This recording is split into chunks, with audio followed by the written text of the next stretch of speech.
Shalom Bapak Ibu yang diberkati Tuhan. Jumpa lagi dalam program Sapaan Kasih.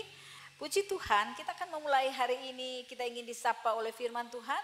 Marilah kita berdoa. Bapa, terima kasih, kami bersyukur karena rahmat-Mu yang baru setiap pagi kami boleh nikmati. Itu sebabnya kami serahkan seluruh hidup kami. Kami akan memulai hari ini dengan minta petunjuk Tuhan. Tolong kami Tuhan, supaya firman yang akan kami baca dengar akan kami mengerti, menjadi petunjuk bagi kami untuk beraktivitas. Dalam nama Yesus kami mengucap syukur dan memohon. Haleluya, amin. Puji Tuhan, kembali kita renungkan dua ayat firman Tuhan di hari Kamis ini tanggal 16 Oktober 2025. Yang pertama Kejadian pasal 26 ayat 24. Yang kedua Efesus pasal 1 ayatnya yang ketiga. Bunyinya demikian, janganlah takut sebab aku menyertai engkau, aku akan memberkati engkau. Puji Tuhan. Yang kedua, terpujilah Allah dan Bapa Tuhan Yesus Kristus, yang dalam Kristus telah mengaruniakan kepada kita segala berkat rohani di dalam surga. Demikianlah firman Tuhan. Nah, Bapak Ibu yang diberkati, kita harus bersuka cita pagi hari ini sebagai orang yang percaya kepada Tuhan.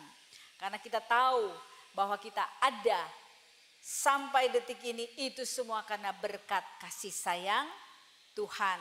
Dan satu hal firman Tuhan ingin memberitahukan kepada kita bahwa sesungguhnya kita ini bukan milik kita sendiri, bukan milik siapa-siapa. Tetapi kita ini adalah milik Tuhan. Kalau kita menyadari bahwa kita milik Tuhan, maka kemanapun kita pergi dan berada, kita tidak perlu takut. Karena Tuhanlah penjaga kita, Tuhanlah perlindungan kita, Tuhanlah kekuatan kita. Seperti yang disaksikan, yang diceritakan di dalam Kejadian 26 ayat 24 ini. Bahwa Ishak, anaknya Abraham, kembali diteguhkan oleh firman Tuhan. Janji Tuhan kepada Abraham, bahwa Tuhan akan memberkati Abraham berlimpah-limpah luar biasa. Janji ini kembali diingatkan kepada anaknya Ishak. Jangan takut, waktu dia ada di dekat bersama-sama dengan orang Filistin, mereka mengusir dia, Ishak. Karena waktu dia ada di daerah itu, begitu dia diberkati Tuhan, segala hasil ternaknya, semua apa yang dikerjakan oleh Ishak, semuanya berhasil. Dia hidup penuh dengan berkelimpahan jasmani dan rohani. Tapi karena orang Filistin melihat keberhasilannya yang luar biasa, mereka mengusir dia.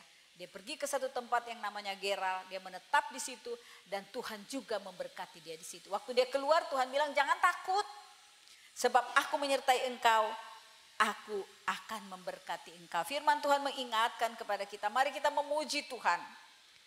Paulus katakan kepada jemaat di Efesus, terpujilah Allah dan Bapa Tuhan Yesus Kristus, yang dalam Kristus mengaruniakan kepada kita segala berkat rohani dari dalam surga. Kita bersyukur karena Tuhan memang sungguh memberkati hidup kita. Jadi dimanapun kita pergi dan berada, kita tidak usah takut. Kita yakin dan percaya Tuhan menjamin hidup kita, maka kita tidak akan kekurangan. Percayalah dan jangan takut. Hari ini dan seterusnya Tuhan bersama-sama dengan kita. Kita aminkan renungan dengan pujian Pujilah Tuhan Sang Raja. Kidung Jemaat nomor 10.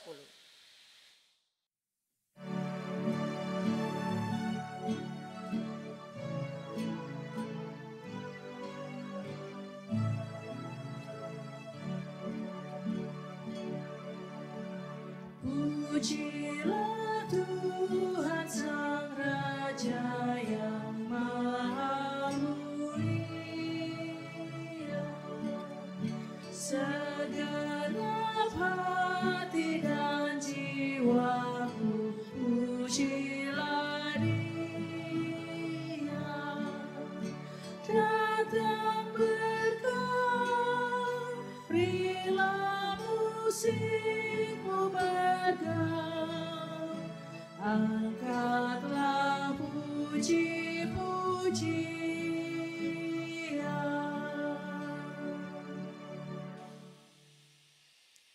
Mari kita berdoa.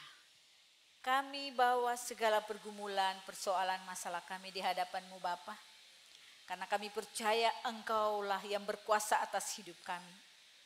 Teguhkan iman kami Tuhan dalam menghadapi masa-masa sulit. Tolong kami ya Bapa. Biarlah firman-Mu meneguhkan kami. Bahwa Engkau memberkati kami dimanapun kami pergi dan berada. Dan biarlah kami memuji nama-Mu, membesarkan nama-Mu. Sebab Engkau segala-galanya bagi kami. Yang lemah Tuhan kuatkan, yang sakit Tuhan sembuhkan, dalam persoalan Tuhan buka jalan. Tuhan memberi jalan keluar bagi setiap umat Tuhan yang dalam berbagai macam persoalan-persoalan hidup. Kami mohon berkat-Mu Bapa. Kasih sayang, damai, sejahtera, sukacita di dalam Tuhan Yesus Kristus. Dalam tuntunan Roh Kudus tercurah bagi kami saat ini kekal sampai selama-lamanya. Haleluya. Amin. Tuhan Yesus memberkati kita. Selamat beraktivitas.